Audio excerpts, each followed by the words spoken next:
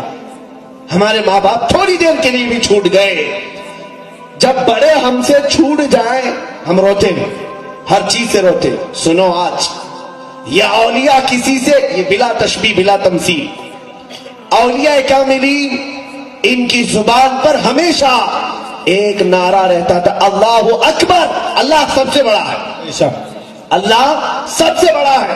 اور جس نے اس کو سب سے بڑا سمجھا اور جب تک اس کی نگاہ عنایت کے سامنے ہے، ان کے تصورات میں یہ ہوتا سب سے بڑا جو ہے میں اس کی نظروں کے سامنے چل رہا ہوں، وہ مجھے دیکھ رہا ہے۔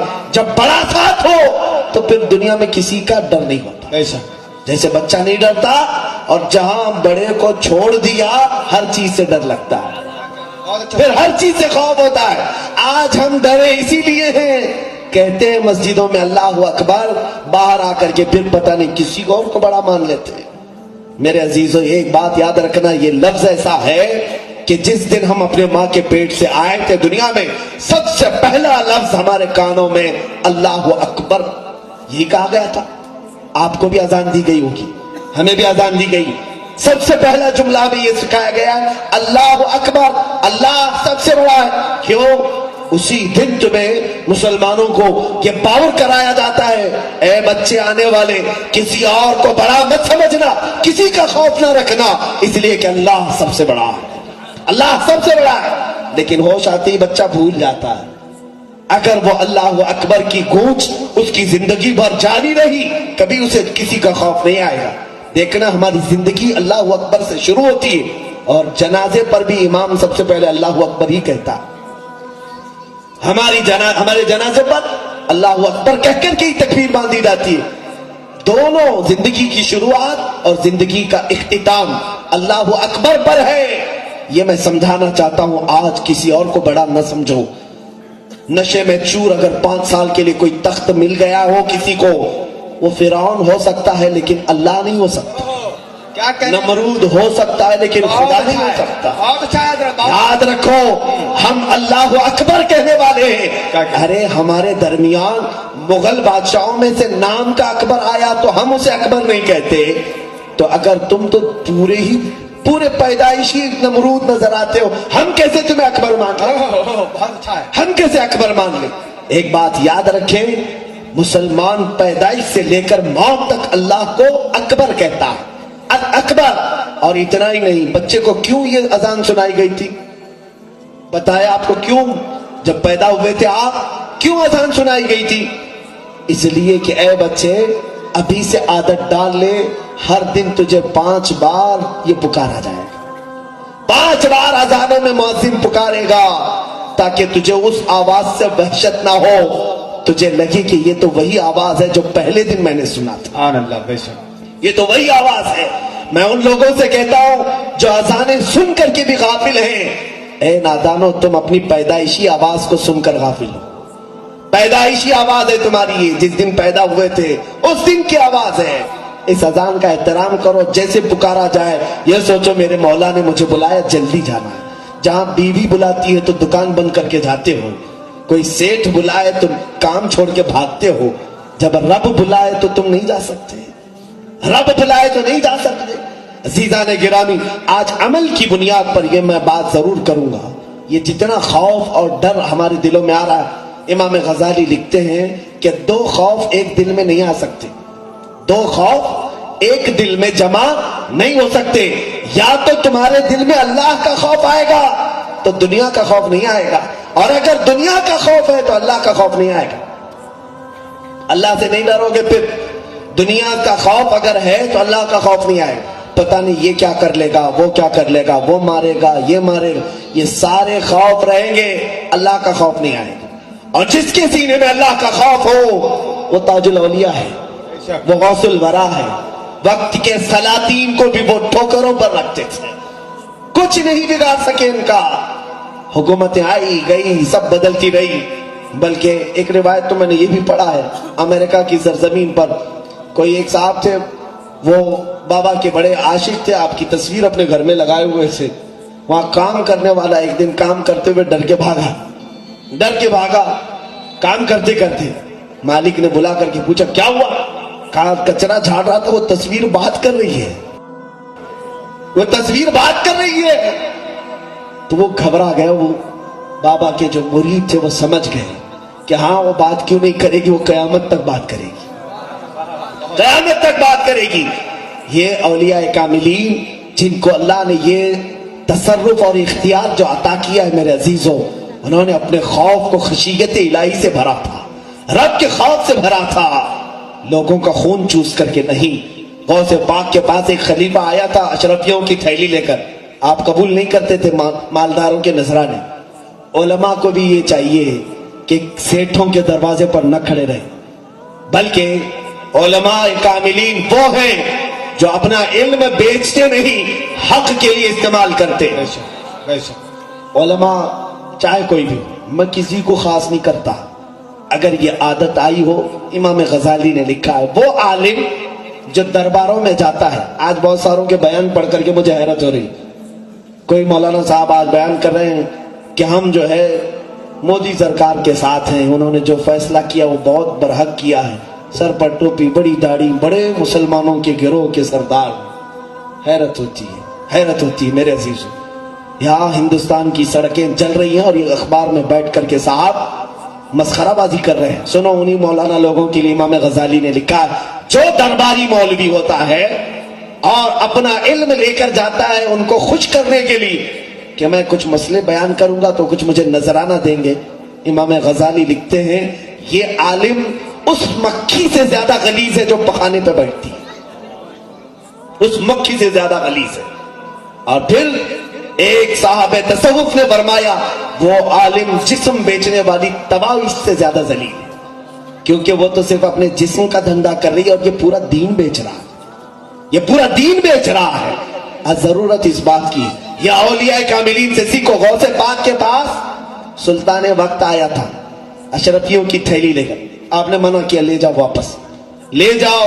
وہ ضد کرنے لگا میں وقت کا خلیفہ ہوں آپ قبول کریں. غوث پاک نے اس کی اشرفیوں کی تھیلی لی اور لے کر کے نچوڑنا شروع کیا. وہ بنو عباس کا خلیفہ تھا، نچوڑنا شروع کیا تو اس تھیلی سے خون کے قطرے ٹپکنا شروع ہو گئے، خون بہنے لگا. وہ سامنے خلیفہ تھر تھر کانپنے لگا، کہا میں تو اشرفیاں سونے کے سکے لے کر آئے تھے، یہ خون کیسے؟ غوث العظم دستگیر نے فرمایا یہ سب غریبوں کا چوسا ہوا مال ہے، ابھی اگر مجھے رسول پاک کی نسبت کا خیال نہ ہوتا تو اتنا نچوڑتا کہ یہاں سے خون تیرے دربار تک پہنچا. لے جا واپس. یا اولیاء کاملین ہیں جو وقت کے سلاطین کے پیسوں پر اپنی کرسی نہیں بٹھاتے تھے، انہوں نے دنیا کو ٹھوکر ماری. آج بھی دنیا ان کے قدموں پہ پڑی، بے شک آج بھی دنیا پڑی ہے. اور جو دنیا کے پیچھے بھاگا دنیا اس سے اتنا دور بھاگتی ہے. یہ ایک سائے کی طرح ہے، پرچھائیوں کو کبھی پکڑ پاتے ہو؟ جتنا پکڑنے جاؤ گے اتنا آگے جائے گی. اس کی ایک ہی حل ہے، اسے چھوڑ دو، چلتے رہو، خود پیچھے چلتی ہے. پرچھائیاں پیچھے چلتی ہے کہ نہیں؟ یا اولیاء کاملین یہی کرتے، یہ پرچھائیاں پکڑنے نہیں جاتے، ٹھوکر مارتے اور وہ ان کے پیچھے چلتی. یہ کئی مثالیں ہیں میرے عزیزان گرامی. دنیا کی یہ شہوت پرستی جو آج ہمارے اندر ہے، میرے آقا صلی اللہ تعالی علیہ وسلم کی ایک حدیث بیان کر میں گفتگو کو سمیٹتا ہوں. کیا آج ہمارے حالات ایسے نہیں ہیں؟ حضور پاک صلی اللہ تعالی علیہ وسلم کے پاس ایک بار شہد کا پیالہ پیش کیا گیا. آپ شہد کو اپنے منہ سے لگا ہی رہے تھے کہ اچانک فرماتے ہیں کہ ہاتھوں سے کچھ چیز کو دھکا دینے لگے.